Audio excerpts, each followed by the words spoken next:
The motel was located on the edge of a desolate road, a place travelers only reached out of necessity, not by choice. It didn't have a large sign, just a flickering neon light that read vacancy.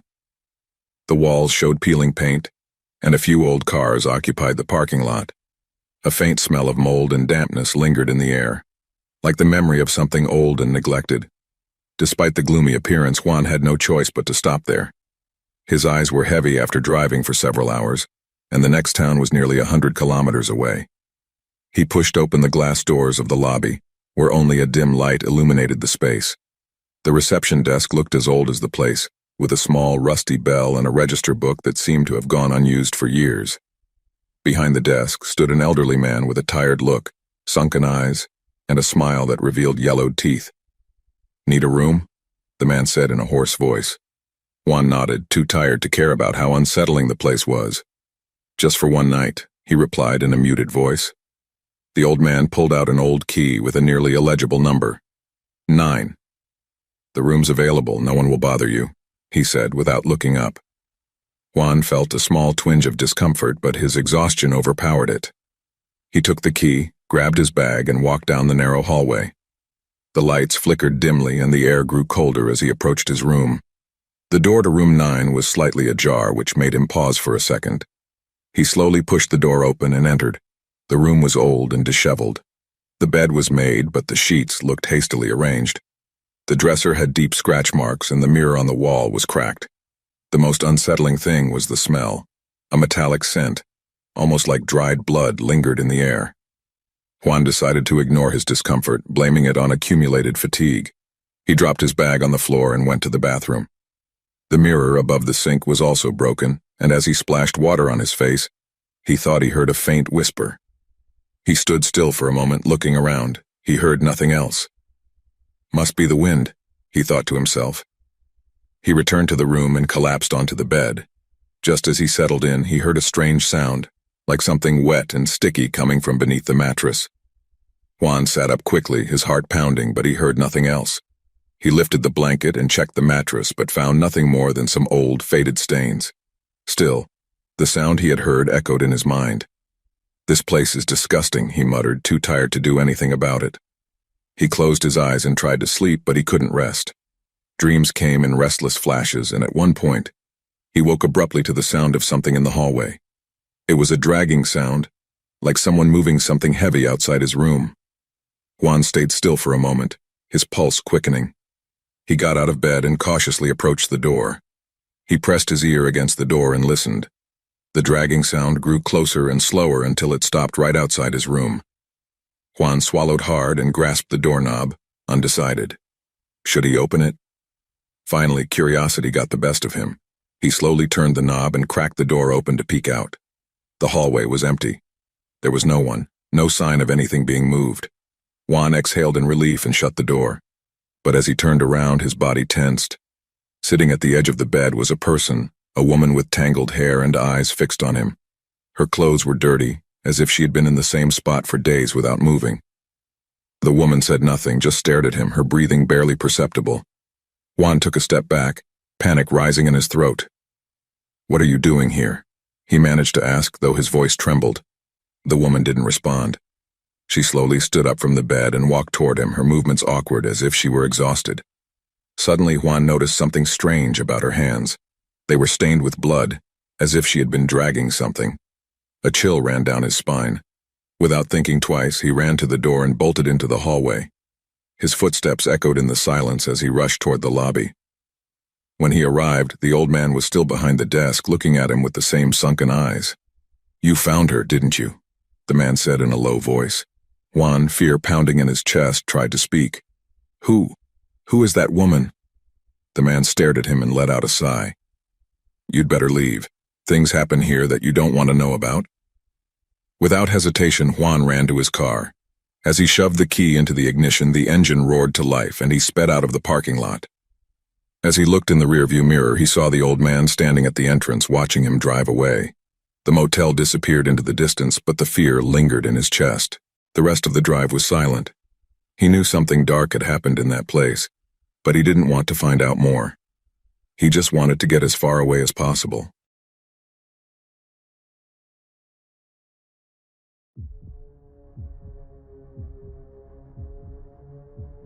The rain was falling in thick sheets as Raquel drove down a winding back road. Her GPS had stopped working hours ago, and her phone was about to run out of battery.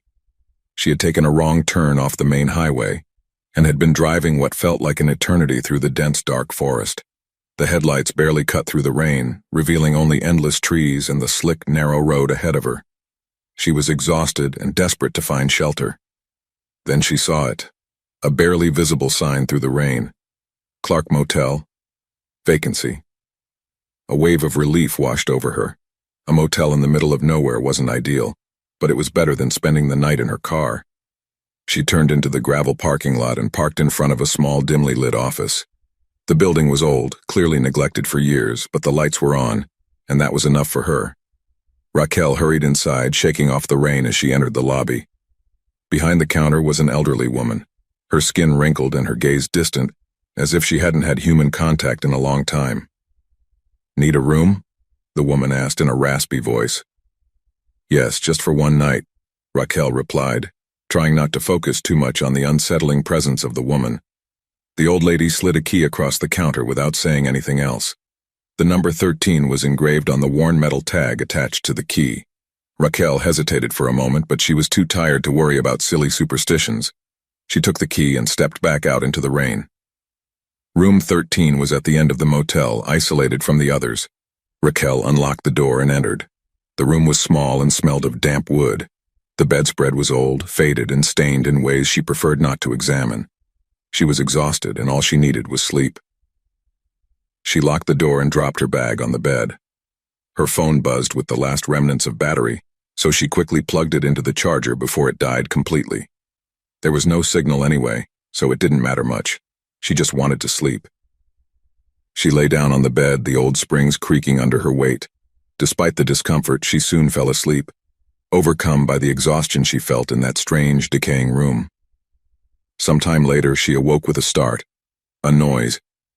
At first, it was barely noticeable over the rain still pounding against the window, but it was there, a soft, rhythmic creaking, like footsteps slowly advancing down the hallway outside her room. Her heart started to race.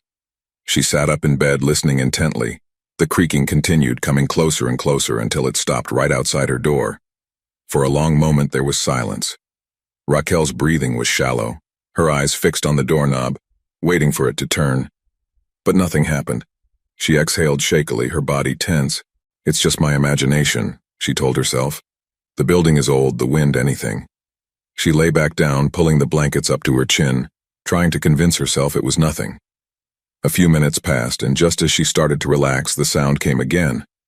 This time, it wasn't from the hallway, it was coming from inside the room. The creaking of the floorboards, slow and deliberate, as if someone were walking right beside her bed. Raquel froze, her heart beating so fast she feared it might burst. She didn't dare move, didn't dare open her eyes. But she could feel it. Even without seeing, she knew someone was there, standing at the foot of her bed. The air grew colder. A chill ran down her spine. The creaking stopped, and for a moment everything was silent again. Then she heard breathing, slow, rough, just a few inches from her face. She couldn't bear it any longer. Her eyes snapped open, and she let out a strangled gasp as she found herself face to face with a man.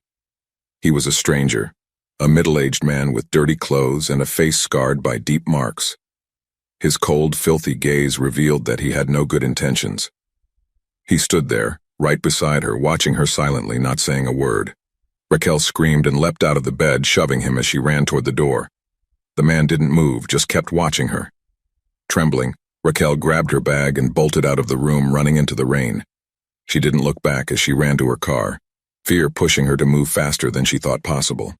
With shaking hands, she finally managed to get the key into the ignition. The engine roared to life and she sped out of the parking lot. Her heart was still pounding, her mind unable to fully process what had just happened. As she left the motel behind, she knew she had escaped something terrible. That man was no ordinary traveler. He was someone who had been waiting, lurking at the motel, preying on unsuspecting people. The adrenaline still surged through her veins, but when she glanced in the rearview mirror for a brief instant, she thought she saw the man standing in the rain, watching as she disappeared into the night. She never knew what his intentions were, but one thing was certain. She had narrowly escaped something far more dangerous than she could have imagined.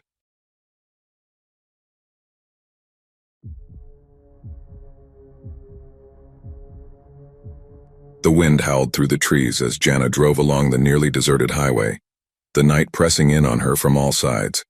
She had been driving for hours, with the endless road stretching out in front of her, no end in sight. The dim light from the headlights flickered occasionally, and a tree would occasionally emerge on either side, casting unsettling shadows on the pavement. Her gas tank was nearly empty, and her nerves were starting to fray. She was in the middle of nowhere, with no signal on her phone and no sign of civilization for miles. Just as panic began to take hold of her, a light appeared in the distance on the horizon. As she got closer, she could read the sign, Whispering Pines Motel, vacancy. A sigh of relief escaped her lips. She turned onto the gravel path, the car's wheels crunching loudly in the stillness of the night. The motel was set in a clearing, surrounded by a dense forest. The building was old and worn, with faded paint, but Jana didn't care. She just needed a place to rest. She parked in front of the small office and stepped out into the cool night air. The wind had died down, leaving an eerie silence around her. The only sound was the soft crunch of her footsteps on the gravel as she walked toward the office door. Inside, a light flickered dimly, casting long shadows on the floor. She pushed the door open, and a bell above her head jingled softly. The man behind the counter looked up from an old newspaper. He was tall and thin, with a face marked by scars and eyes that seemed to follow her every movement. "Looking for a room?" he asked in a raspy voice. "Yes, just for one night," Jana said, forcing a smile, though something about the man unsettled her. His cold gaze pierced through her, making her feel uncomfortable. The man slid a key across the counter. "Room 7, the last one on the left," he said without taking his eyes off her. Jana took the key and quickly left the office. The air outside felt heavier now, pressing down on her as she walked toward her room. The motel was eerily quiet. No other cars in the parking lot, no lights on in the other rooms. Jana glanced up at the sky, noticing that even the stars seemed to have hidden behind a layer of clouds. Room 7 looked as run-down as the rest of the motel. The door creaked as she pushed it open, revealing a small, gloomy space with a single bed and a wooden dresser. The wallpaper was peeling, and a faint smell of dampness hung in the air. Jana sighed, tossing her bag onto the bed. It wasn't much, but it would have to do for one night. After using the small bathroom, she couldn't shake the feeling of being watched. She tried to chalk it up to nerves, the exhaustion from so many hours of driving in the dark, but she couldn't resist glancing toward the window before returning to the bedroom. She slipped under the blankets, trying to relax.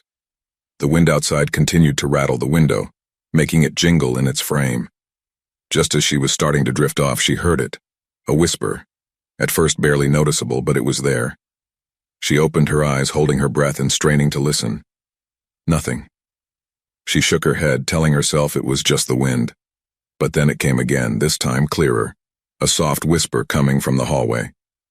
Jana sat up in bed, her heart pounding in her chest. She listened closely. The whispers continued, growing louder. She grabbed her phone, but it still had no signal and the battery was nearly dead. She turned on the lamp on the nightstand, casting a faint glow over the room. The whispers stopped, leaving only the sound of her labored breathing. Still, the feeling of being watched lingered. She looked toward the mirror above the dresser, and for a moment she swore something moved in the reflected shadows. Jana stood up slowly, her legs trembling as she approached the mirror. Looking closer, her breath caught as she noticed something in the reflection.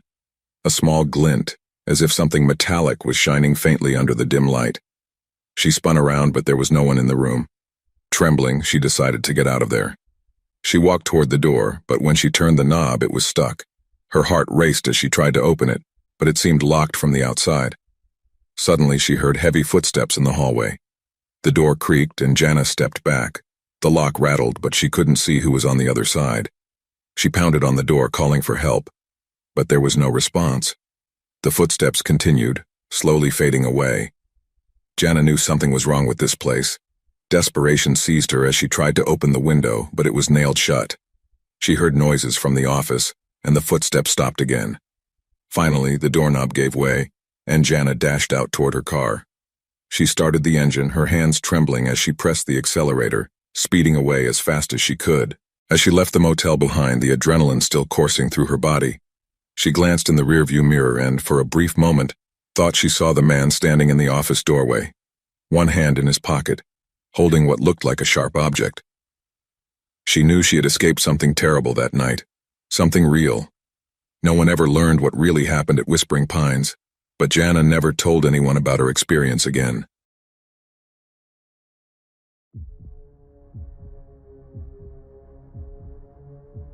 The storm had come suddenly, hurling sheets of rain against Miguel's windshield as he maneuvered along the winding mountain road. His GPS had been without a signal for more than half an hour, and the sharp turns made it impossible to stop. The narrow road was bordered by dense trees on one side and a steep cliff on the other, leaving no room for error. Miguel cursed under his breath, gripping the steering wheel tighter. Through the downpour, he spotted a faint flickering light in the distance. As he got closer, the silhouette of a building began to take shape. It was a small, run-down motel, precariously perched on the edge of the cliff. A rusty sign swung in the wind, barely legible through the rain. El Pinar Motel. Vacancy. Relieved to find shelter from the storm, Miguel turned into the gravel parking lot, the wheels slipping slightly in the mud. The place looked like it had seen better days, probably decades ago.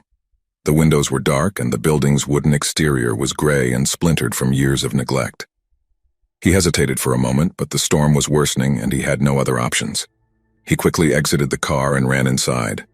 The lobby was small, dimly lit by a single light bulb flickering intermittently overhead. An old wooden desk occupied the center of the room, and behind it, a wall of keys hung, each one with a yellowed tag. The smell of mold and damp wood filled the air and a strange chill seeped into his bones. Behind the counter, a man was watching him. He was tall and thin to the point of emaciation, his skin pale and almost translucent under the dim light. His eyes were dark, sunken into his face, and when he smiled, it was nothing more than a grimace. "Need a room?" the man asked, his voice rough as if he hadn't used it in a long time. Miguel nodded, uncomfortable but too tired to care. "Just for one night, do you have one available?" The man's smile widened, though it didn't reach his eyes. "Room 6 is free. You'll be comfortable there." He handed Miguel a key attached to a worn leather tag, with the number 6 barely visible on the label. "Sleep well." There was something about the way he said it that made Miguel shiver, but he dismissed it as exhaustion. He took the key and headed down the narrow hallway. The lights flickered above him as he passed each door. The room numbers seemed hand-painted, and the wood around them was scratched and worn. When he reached room 6, he paused for a moment. The door was slightly ajar. He frowned, but the wind outside was howling, shaking the windows, so he figured the latch hadn't caught properly. He pushed the door open and stepped inside. The room was as run-down as he had imagined. The bed was covered with a thin, faded quilt, and the furniture looked like it had been salvaged from a junkyard. A lone lamp on the bedside table cast a dim glow over the space. He sighed, dropping his bag on the floor and shrugging off his wet jacket. It wasn't much, but at least it was dry. As he made his way toward the bed, something caught his eye. On the opposite wall, there was a large old mirror. Its surface was fogged with age, but there was something about it that unsettled him. It was almost too large for the room, dominating the small space. He could see his reflection clearly, but the edges of the mirror seemed to distort the image, stretching the room in strange ways. He quickly looked away, chalking it up to his tired mind playing tricks. Outside, the storm was raging harder now, the wind howling like a distant scream. He lay down on the bed, pulling the quilt over himself. The mattress sagged under his weight, the springs groaning in protest, but he was too exhausted to care. Just as he was about to fall asleep, he heard it. A soft, rhythmic tapping. Tap, tap, tap.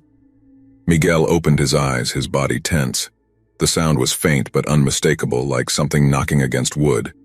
He looked around the room, but everything was still. He told himself it was the storm, a branch hitting the side of the building or old wood creaking in the wind. He closed his eyes again. Tap, tap, tap. This time it was louder, more deliberate.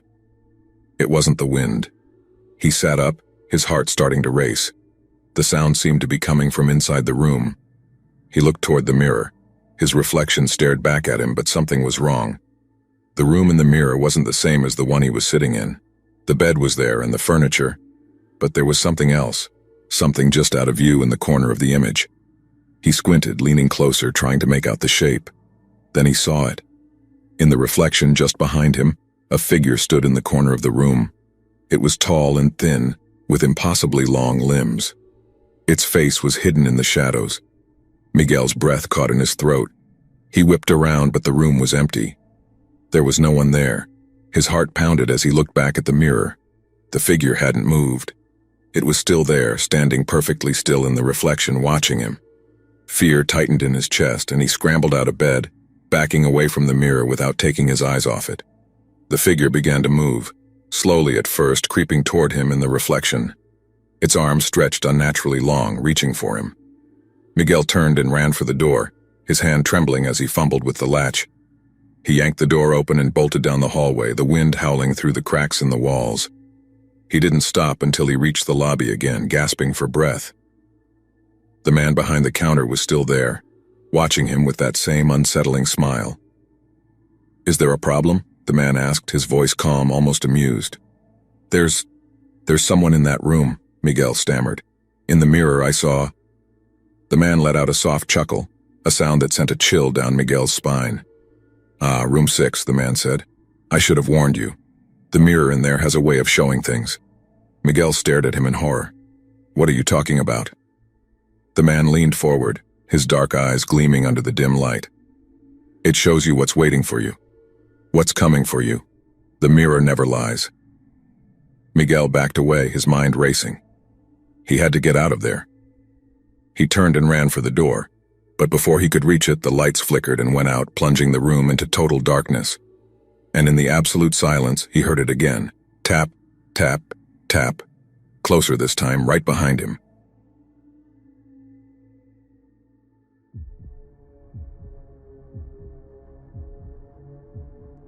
The desert stretched endlessly in front of David, a vast emptiness broken only by the occasional tumbleweed and the cracked asphalt of the old road. The fuel gauge on his car had been flashing red for the last 20 kilometers, and there wasn't a gas station in sight. The sun had set a while ago, leaving the landscape bathed in a pale and mysterious moonlight.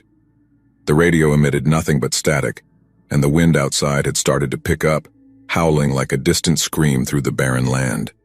David's eyes anxiously scanned the road, his fingers tapping on the steering wheel. Then, as if in answer to an unspoken prayer, a neon sign flickered in the distance. He squinted, and as he got closer, the words became clear. "Last Stop Motel." Relief washed over him. He couldn't believe his luck. A motel in the middle of nowhere. He turned onto the gravel path, the wheels crunching loudly in the night's silence.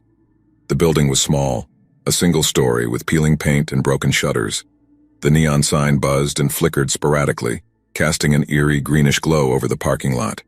There were no other cars. David grabbed his duffel bag and stepped into the small reception office. The interior was as dilapidated as the exterior, with dusty furniture, an old fan creaking in the corner, and a yellowed newspaper on the counter. Behind the counter sat a middle-aged man, his hair disheveled and deep circles under his eyes. The man looked up abruptly when David entered, and for a moment he just stared. His eyes were dark, as if he hadn't slept in days. "Need a room?" the man asked in a raspy, tired voice. David nodded. "Yes, just for the night." The man's hands moved slowly as if the task took great effort. He pulled a key from under the counter and slid it toward David without saying another word. The key was attached to a worn tag, on which the number 4 could barely be made out through the grime. David felt a strange unease, but he was too tired to give it much thought. He thanked the man, took the key, and headed outside. He walked along the row of dark rooms until he reached number 4. The door creaked as he opened it, revealing a musty little room with a single bed, an old TV, and a small window rattling in the wind. The wallpaper was peeling and the furniture was scratched and broken, but it was a place to rest. He threw his bag onto the bed and locked the door, trying to ignore the strange smell that filled the air, something between mold and stale cigarettes. He collapsed onto the bed, exhausted, and glanced at the clock on the nightstand. It was 1 in the morning. The wind outside kept blowing, hitting the window harder and harder. He turned on the TV, hoping for some background noise, but the screen showed nothing but static. He changed the channel, but there was no signal, nothing to watch. With a sigh, he turned off the TV and lay back down, staring at the ceiling. And then he heard it. A soft, rhythmic tapping, tap, tap, tap.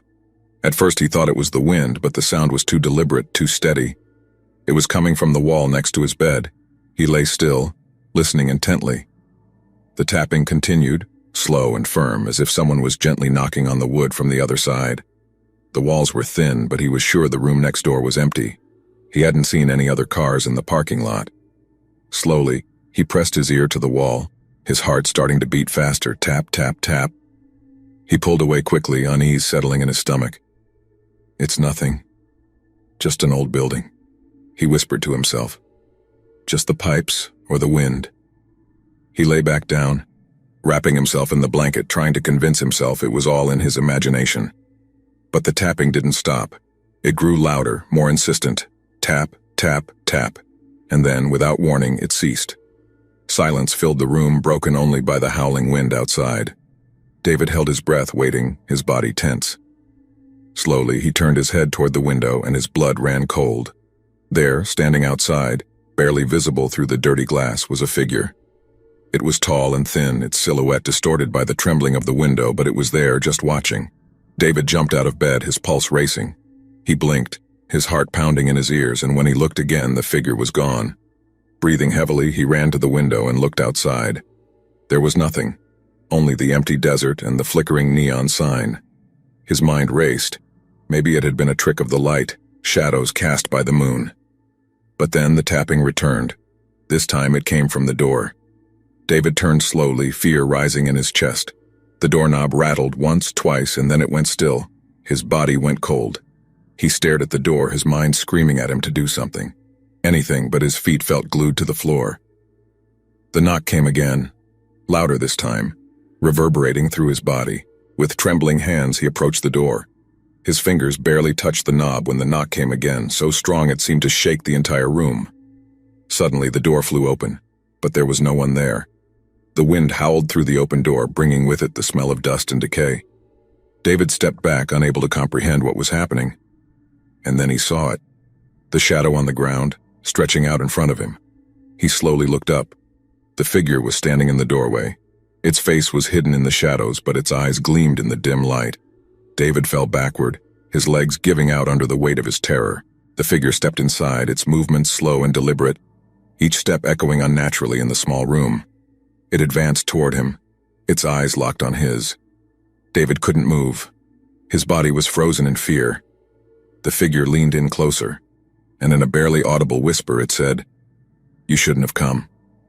The next morning, the old man at the counter was still sitting in the lobby with the same yellowed newspaper in his hands. He looked up when the door to room 4 creaked open. The room was empty. David's car was still in the parking lot, untouched, but there was no trace of him.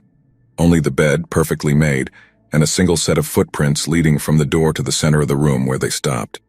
The only sound left was the soft, rhythmic tapping of the wind against the walls. Tap, tap, tap.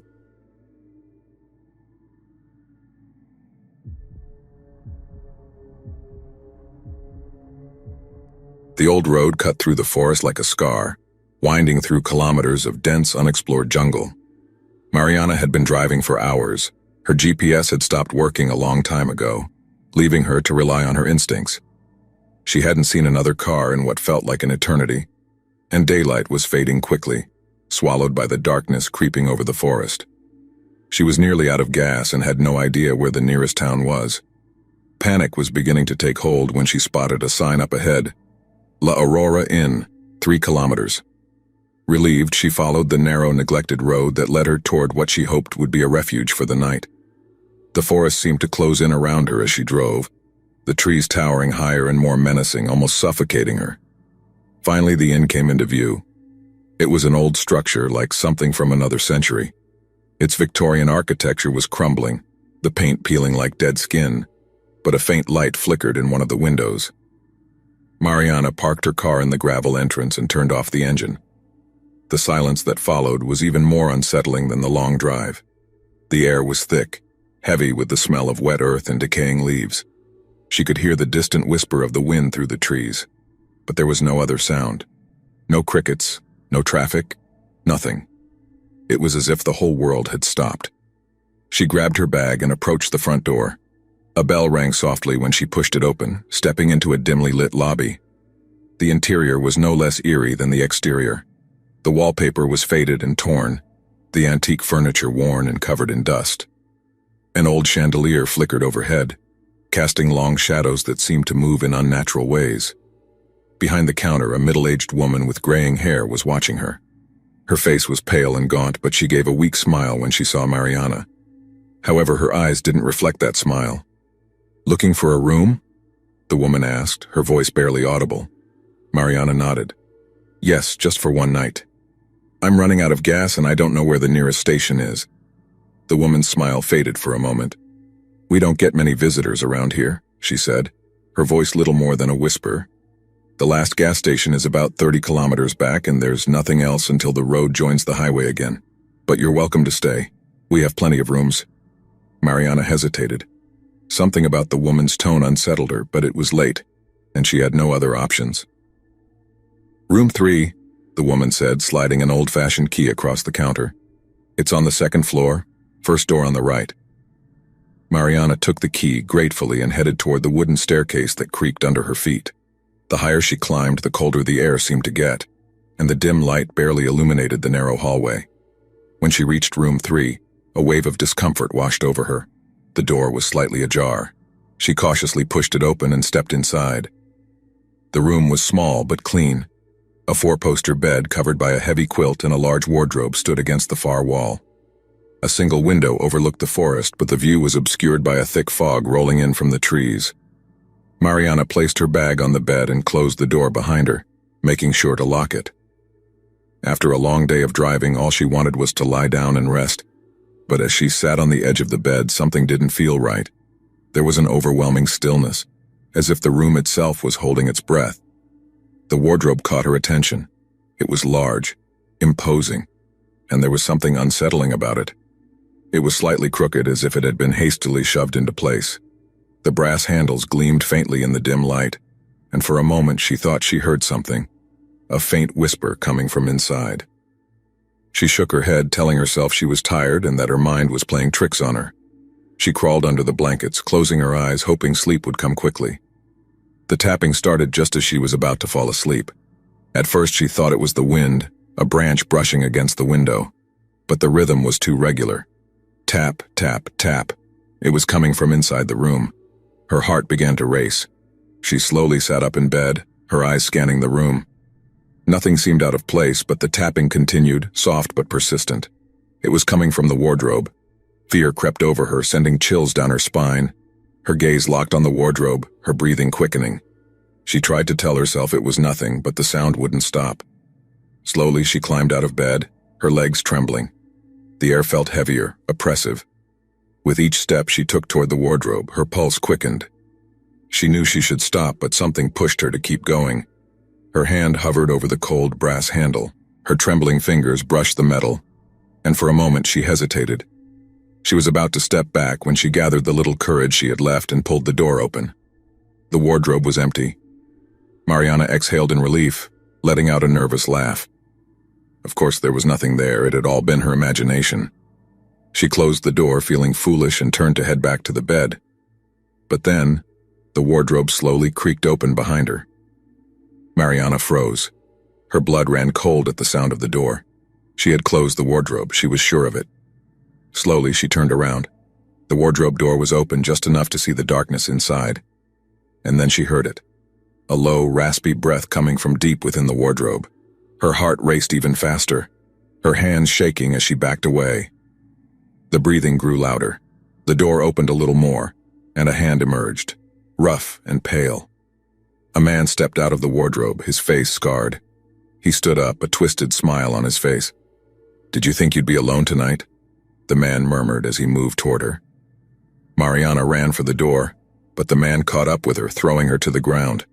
She quickly got up, adrenaline pumping, and began a desperate struggle to escape as the man cornered her, a gleaming knife in his hand. In the end, she managed to slip from his grasp and ran downstairs, screaming for help, but the lobby was deserted. Outside, the fog enveloped everything, but she didn't stop. She ran to her car and, with trembling hands, managed to start the engine just as the man's figure appeared in the rearview mirror. She sped away, her heart pounding, knowing she had barely escaped.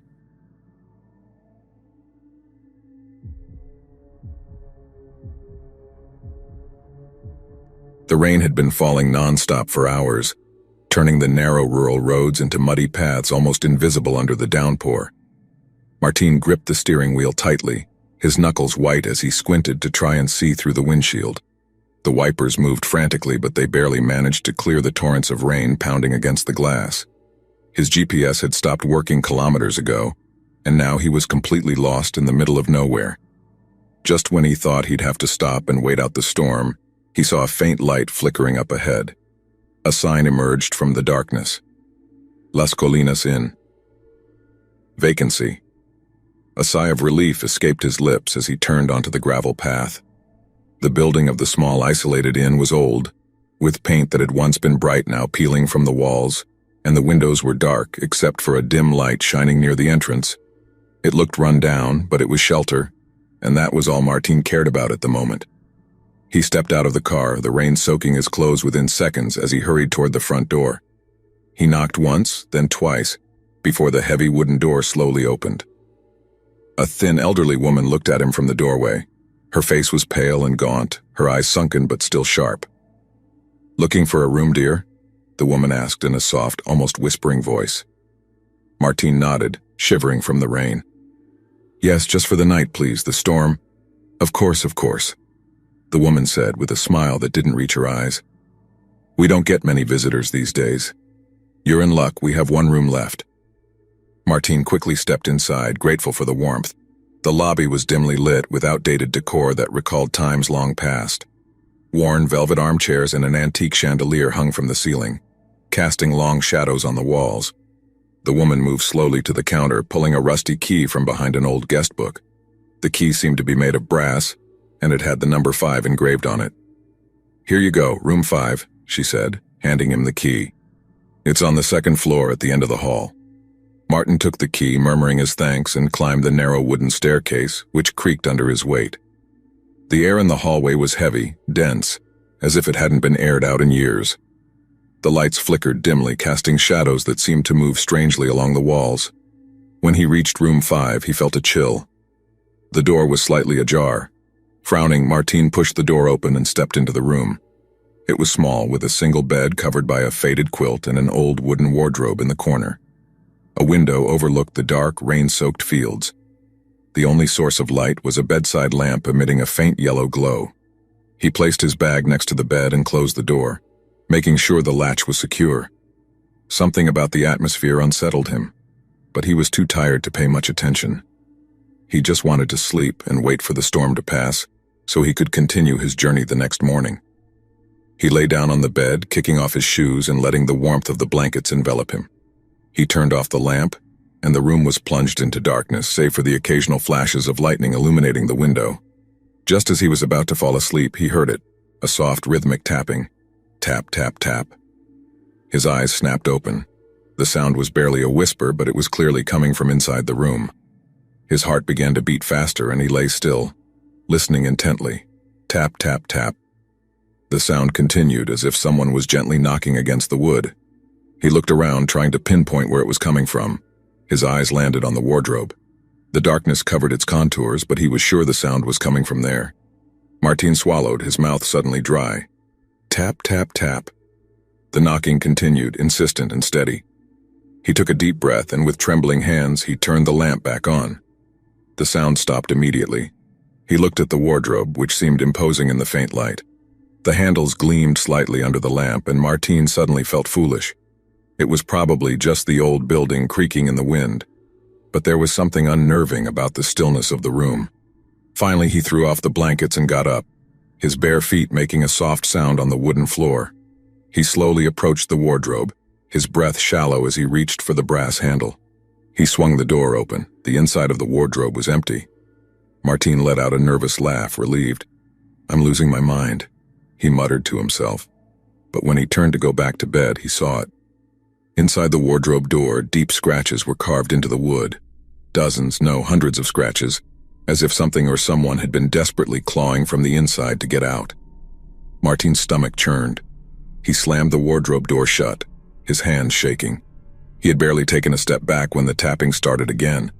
But this time it wasn't coming from the wardrobe. It was coming from under the bed. Martin's breath caught in his throat. His body froze with fear as the sound continued. Slowly, he crouched down, his legs trembling. He leaned forward, breathing heavily, and peered under the bed. Nothing. There was nothing there. Just darkness. He stood back up, letting out a sigh of relief when something cold and wet brushed against his ankle. He froze. Slowly, he looked down. A pale, thin hand with dirty, cracked skin was sliding out from the darkness under the bed. The long, bony fingers wrapped around his ankle. Martin let out a strangled gasp, jerking his foot away, but the hand tightened its grip, pulling him toward the floor. He fell hard, hitting his head against the wooden floor. The world spun as the hand dragged him closer to the bed. He kicked frantically, trying to free his leg, but the grip was unbelievably strong. More hands began to appear, emerging from the darkness under the bed thin, with sharp nails grabbing at his legs, pulling him into the cold, damp void. Martin screamed, but no one came. The hands dragged him down, their nails digging into his skin as they pulled him into the dark space under the bed. His screams echoed in the room, but soon they were swallowed by the silence. The next morning, the old woman sat behind the counter, flipping through the same yellowed newspaper that had been there for years. The storm had passed, and the inn was quiet once more. The key to room 5 sat on the counter untouched. Another guest had arrived and hadn't left. Las Colinas Inn never ran out of rooms nor of guests. They simply never left.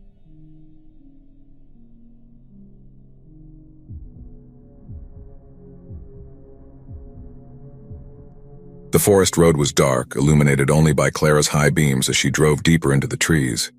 It was supposed to be a shortcut, a way to avoid the long route around the mountain. Her GPS had suggested the route, and though it had looked suspiciously deserted on the map, she trusted it. Now, as the trees pressed in on either side of the narrow road, she wasn't so sure anymore. The rain had started about an hour ago, light at first, but now it was falling in thick sheets, the sound of the drops beating against the roof of her car. She could barely see the road ahead, and the sharp curves made her stomach tighten with anxiety. She hadn't passed another car in miles. She was completely alone. Then, out of nowhere, her car jerked violently to one side with a loud clunk that made the steering wheel shake in her hands. The engine started sputtering and she braked sharply, bringing the car to a halt in the middle of the road. Her heart pounded as she sat there for a moment, breathing heavily. "What the hell was that?" she muttered, wiping the fog from the windshield with her hand. With a sinking feeling, she realized she had no choice but to get out and check the car. She cursed under her breath, grabbed her phone, and turned on the flashlight. The rain was relentless, and as soon as she opened the door, the cold water soaked her clothes. She walked around the car, sinking her feet into the mud, and her breath caught when she saw the problem. A large branch had fallen, wedging itself under the front axle, and one of her tires was shredded by the impact. There was no way she could move the car. She was stranded. She closed her eyes for a moment, taking a deep breath, before pulling out her phone to try calling for roadside assistance. But when she looked at the screen, there was only one bar of signal, barely enough to hold a connection. She tried dialing, but the call wouldn't go through. "Great!" she yelled in frustration. "Perfect!"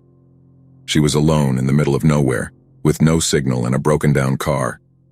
As she stood there, feeling the rain soak her, something caught her attention. In the distance, through the trees, a faint light flickered. It was barely visible through the rain and darkness, but when she squinted, she could make out the silhouette of a house or cabin further into the forest, its windows softly illuminated. Hope filled her chest. Maybe someone there could help. She grabbed her jacket, pulled it up to her neck, and started walking toward the light, using her phone's flashlight to light the narrow path through the trees. The forest was dense, the branches overhead blocking most of the rain, but the silence was unsettling.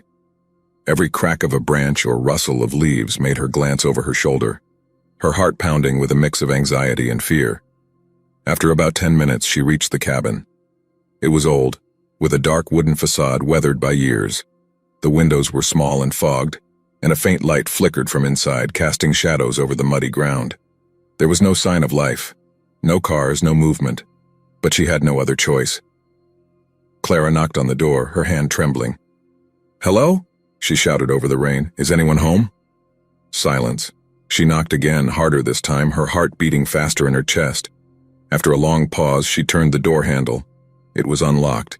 The door creaked as it opened, and Clara stepped inside. shivering as she felt the warmth from a fireplace in the corner of the small room. The interior was simple but cozy. A living room with old but functional furniture, a small kitchen and a lamp hanging from the ceiling casting a soft orange glow.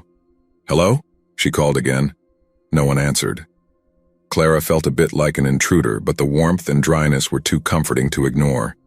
She closed the door behind her and took off her wet jacket, draping it over a chair. But something on the nearby table caught her attention. On a small wooden table by the window was an old Polaroid camera, pointed directly at the door. Next to it, there was a series of photos scattered in a row. Her heart skipped a beat when she realized what the photos showed. They were photos of her. The first was of her car, just moments before it veered off the road. The second showed Clara getting out of the car, looking at the flat tire. The third showed her walking toward the cabin, her flashlight casting her figure among the trees. Her breath quickened as she picked up the next photo. It was of her, standing at the cabin door, in the exact position she had been just minutes ago. But what sent terror down her spine was what she saw in the background of the photo. A figure, barely visible, hidden in the shadows behind her.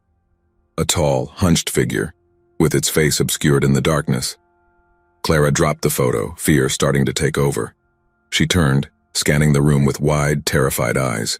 There was no one there, just the crackling of the fire and the soft glow of the lamp. But she felt the presence. She knew someone or something was watching her. A creak came from the floor above. Clara's heart almost stopped. Slowly, she looked up toward the stairs. Up there, in the dimness, she heard another creak. They were footsteps. Someone was there, coming down the stairs, one slow, deliberate step at a time. Her mind screamed at her to run, to leave, but her legs wouldn't move. She was frozen with terror, her eyes locked on the staircase, waiting for the worst. Then a shadow moved at the top. It was tall, hunched, its head nearly touching the ceiling. The figure took another step down, then another, each movement accompanied by an eerie creak. She couldn't see its face, but its eyes gleamed, reflecting the faint glow of the fireplace. Without thinking, Clara bolted for the door, yanked it open, and ran into the forest. Her breath was ragged and branches scratched her skin as she ran, the rain still pouring relentlessly, but she didn't stop or look back. She just wanted to escape. She ran toward the road, her car barely visible through the curtain of water. She stumbled to the door, her hands shaking as she fumbled to get the key in the lock. Finally, she managed to get inside and slammed the door shut. She tried starting the car, but the engine wouldn't turn over. Clara screamed, hitting the steering wheel in a fit of desperation. Then she heard it. Tap, tap, tap. It was coming from the driver's side window. A long, bony finger tapped against the glass, slow and methodical. Clara looked up and her blood froze. There, just inches from her, was the figure. Its pale, gaunt face was pressed almost against the glass with a grotesque, twisted smile. The rain ran down its hollow cheeks and its eyes, dark and hungry, stared straight at her. The finger tapped again. Tap, tap, tap. Clara screamed, her body trembling with fear. The figure leaned in closer, its breath fogging the glass.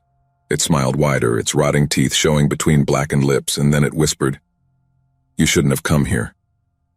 The last thing Clara heard was the sound of shattering glass.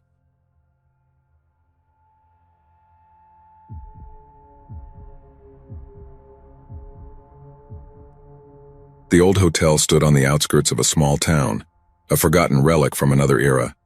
The locals called it El Castaño, but no one had stayed there in years. The paint was peeling and the windows were dirty and dark, like eyes watching time pass by. Some said something sinister was going on there, though no one could agree on what or who was behind it. There were tales of unsettling noises, murmurs carried by the wind, and strange lights that appeared in the windows at night. But there was one story everyone knew well. It was about room 215. Legend had it that anyone who stayed in that room would disappear. Guests would check in, but by the next morning they were gone. No trace was left behind, just the empty room with the bed neatly made and the luggage untouched by the door. No one understood what happened or why. Lucia, a traveler unafraid of superstitions, didn't give much thought to these stories. She was passing through on her way to the coast and needed a place to spend the night. The only other motel in town was full, and when she saw the vacancy sign at the old hotel, she decided to stay. Despite the place's rundown appearance, she thought it would be enough for some rest. She drove along the gravel path, eyeing the dilapidated building. Despite its visible decay, the neon sign flickered, casting a faint reddish glow over the facade. Lucia hesitated briefly, feeling a slight unease, but she shook her head. She was too tired to be swayed by baseless fears. She entered the lobby, surprised that the interior was better preserved than the outside. Though the place had an air of abandonment, the furniture was clean, and a lamp cast a warm light over the reception desk. She rang the small bell on the counter, and the sound echoed in the silence. A few moments later, an elderly man emerged from the back. His gaze was dull and his movements were slow, but his face held a faint smile as he approached. "Welcome to El Castaño," he said in a flat voice. "Do you need a room for the night?" "Yes, just for one night," Lucia replied, glancing around the quiet surroundings. "This place seems very quiet, doesn't it?" The old man let out a slight chuckle, though his eyes didn't seem as friendly. "We don't get many visitors these days," he said. "Most people prefer to avoid this place."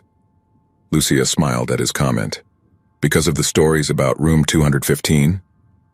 The man's expression changed at the mention of the number. The smile vanished, and his eyes grew even more somber as he leafed through the registry book.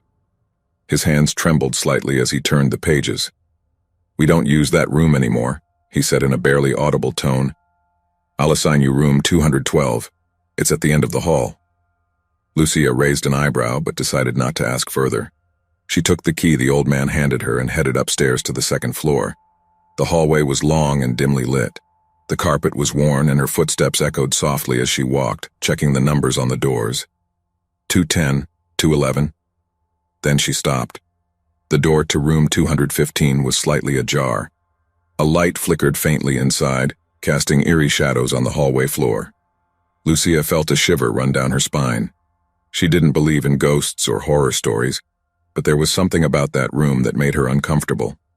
She nervously laughed at herself, thinking she was letting her imagination run wild. She turned toward the door of her own room, but just as she inserted the key into the lock, she heard it. A whisper. At first, she thought it was the wind, but that whisper said her name. Lucia. Panic gripped her. How did they know her name? She hadn't seen anyone since she arrived at the hotel. She gripped the key tightly, feeling that something was wrong. Against her better judgment, she approached the door of room 215. The whisper grew louder the closer she got. Lucia gently pushed the door open, her hand trembling as she entered the room. The room was dark except for a flickering lamp on the nightstand. The bed was impeccably made and the furniture was untouched. But the air was heavy, as if something unseen was pressing down on her. "Lucia?" The whisper was closer now. She stepped into the room, looking around every corner, but no one was there. Suddenly, the door slammed shut behind her. Lucia whirled around, panic pounding in her chest. She ran to the door and tried to open it, but the handle wouldn't budge. She was trapped. There was no lock, but the door wouldn't move. She pounded on the door with all her strength. "Let me out." The whispers grew louder, surrounding her. The room filled with a chorus of voices, all saying her name. Her breathing quickened and fear consumed her as she pressed her back against the door. Then she saw it. In the mirror above the dresser, something moved. At first it was just a shadow, but soon it began to take shape. Her blood froze as she saw what was emerging from the reflection. It was a man, tall and thin, but his body was twisted in a strange way. His dark, empty eyes locked onto her, and a grotesque smile spread across his face. He stepped toward her, slowly emerging from the mirror with deliberate, calculated movements. Lucia screamed, pounding on the door in desperation as the man approached, his long, bony fingers reaching for her. "Help!" she cried as tears began streaming down her face. The whispers were deafening now. The man was almost upon her, his twisted smile growing as his cold hands brushed her skin. Suddenly, the door swung open and Lucia fell backward into the hallway. She scrambled to her feet, panting, and turned toward the room. But there was nothing. The door to room 215 was open, the lamp still flickering inside, but the man had vanished. She didn't wait a second longer. She ran down the hall and didn't stop until she reached her car, starting it and speeding away, leaving the hotel far behind. When she finally felt she was far enough, she glanced in the rearview mirror and felt her heart stop. In the back seat, the man was smiling, waiting for her.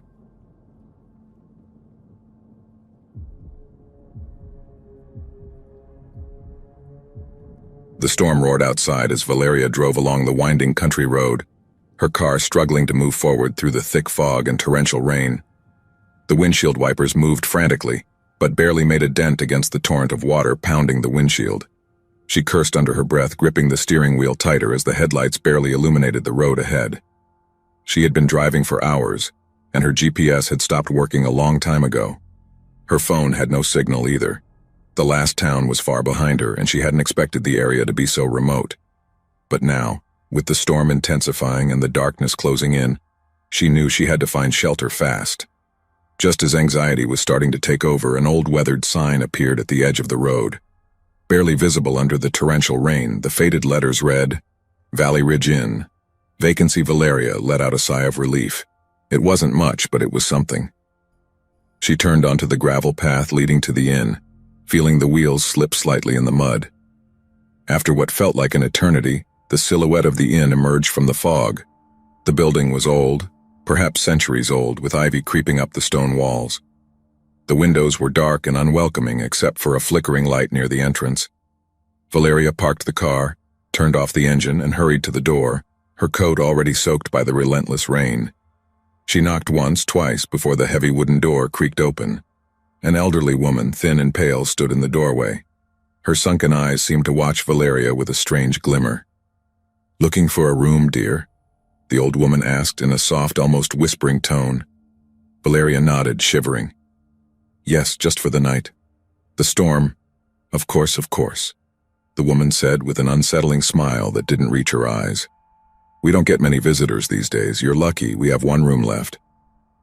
Valeria quickly stepped inside, grateful for the warmth of the inn. The lobby was gloomy and outdated, with worn velvet furniture and an old chandelier that looked like it was about to fall. A grandfather clock ticked ominously in the corner, the only sound in the stillness of the place. The woman moved slowly behind the counter and pulled out an old, tarnished key, handing it to Valeria. "Room 5, she said, her smile still frozen on her face. "It's upstairs, second door on the left." Valeria took the key, muttered her thanks, and climbed the narrow wooden staircase, which creaked with every step she took. The air in the upper hallway was thick, heavy with a sense of age and neglect. The dim light barely illuminated the narrow corridor, making the shadows stretch and twist. She reached room 5 and unlocked the door, gently pushing it open. The room was modest, with a single bed, an old dresser, and a window that rattled slightly with the wind blowing outside. The decor was old, like everything in the inn, but it was dry, and that was enough for Valeria. She dropped her bag on the bed and went straight to the small bathroom to take a shower. The water was barely warm, but it was enough to relax her after a long day of driving. However, when she turned off the shower, a sound startled her. At first, she thought it was the wind, but as she listened more closely, she realized it was something else. It was a whisper, faint but unmistakable. "Get out of here." Valeria froze. The sound seemed to be coming from inside the room. Wrapped in her towel, she stepped out of the bathroom, scanning the room. No one was there. She told herself she was imagining things, that she was tired. But then she heard it again, louder this time. "Leave while you can." Panic began to take hold of her. She quickly grabbed her phone, but it still had no signal. She looked toward the window. The wind and rain were still pounding hard. She was trapped in the middle of the storm, and there was no way to leave. She tried to calm herself, telling herself it was just her mind playing tricks. Suddenly, the temperature in the room dropped drastically. The air became icy, and her breath turned into mist in front of her. The whisper stopped, but the silence that followed was even worse. It felt as though the entire building was holding its breath. The window began to rattle harder, and then a dull thud echoed from the door. Valeria turned toward the door, her heart pounding. She approached slowly, her trembling hand reaching for the doorknob, but when she tried to turn it, the knob wouldn't move. It was stuck. She tried again, harder this time, but the door seemed locked from the other side. The sound of whispers returned, this time louder, more urgent. "She's coming! Run!" Fear shot through her body. She backed away from the door, frantically looking around for a way to escape. She considered breaking the window, but just as she took a step toward it, the room's lights began to flicker. The shadows on the walls seemed to come to life, stretching and twisting into impossible shapes. And then she saw it. In the darkest corner of the room, a hooded man appeared out of nowhere. His presence was overwhelming, as if he were sucking all the light and warmth from the room. His hands were long and bony with black sharp nails hanging from his fingers. But the most terrifying thing of all were his eyes, two dark pits glowing in the dim light. Valeria felt panic paralyze her. The man began to move toward her slowly but deliberately, his feet dragging across the wooden floor. "You shouldn't have come here," he said, his voice a guttural whisper that echoed in Valeria's mind. She backed away, her back hitting the closed door. The man was getting closer, his presence so cold that Valeria's skin prickled. The shadows on the walls began to move again, as if they were alive, reaching out toward her. "You won't leave," he said, raising a hand toward Valeria's face. Without thinking, Valeria screamed and lunged toward the window. She tried to open it, but it was stuck. She pounded on the glass in desperation, and just as the man was about to reach her, the window gave way.